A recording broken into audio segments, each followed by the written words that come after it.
So we're going to look at ribs with a patient on a stool. This is again a rolling stool, so the ability to have some control here is going to be more challenged because there's more freedom of movement. What I'm going to consider, as I said, is ribs. So I can kind of open the ribs on one side, I can close the ribs, I can rotate. So it basically becomes side bending and rotation, which we've already shown. The problem with using the arms to raise the rib in any position is that it often doesn't contact or connect the way you would want it to. The other problem is it can be very hard on the patient's shoulder.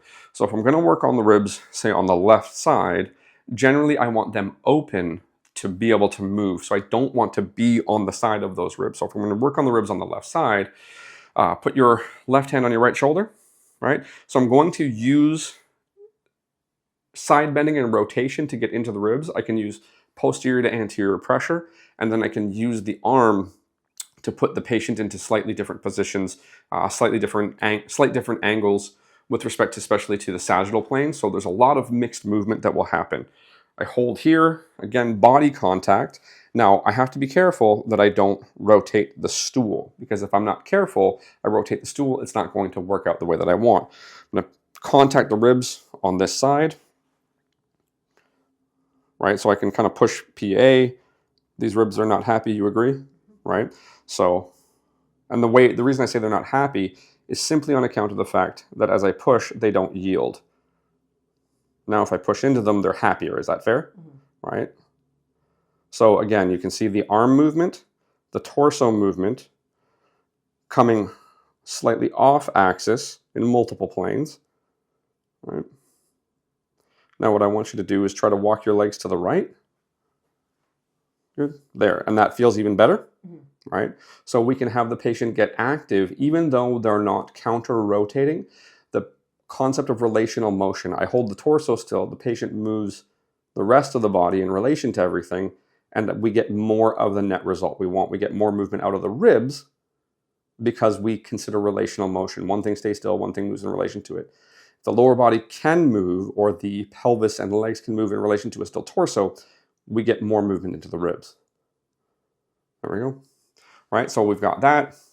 What I can also do, so I'm kind of rotating, doing a lot of things. Another option for the ribs is I can, again, put your left hand on your right shoulder, is I can use a side bending method. So I can have the hand here, I can fan through the ribs here, right? And I can do something like that. So I can raise them, right, open them. If I think they are exhaled, I can relatively inhale them by opening them up like an accordion. One of the things that you will see, let this hand down, we'll have you face slightly bladed there, right? What you'll see is people will try to raise ribs, even in seated. So what will happen is they'll pin on an angle or in an intercostal space, and then as they lift the arm, they'll often try to put a posterior to anterior pressure, and you will see this in old osteopathic books. So what we're going to do, it's not the easiest thing to do, so I want you to lift your hand and give it to me. So you may see something like this, right? So I have to be high enough so that I don't hit her in the head with my arm.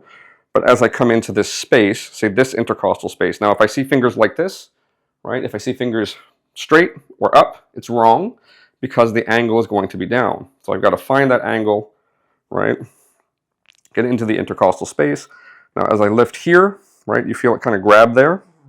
Okay. Now if you watch her shirt will move more, but if you watch here, where I'm tapping, you'll see that it kind of movement comes into there, and then as I lift it, I can try to push PA, but you'll see she's wiggling a lot, so my ability to control and keep it right where I want is low.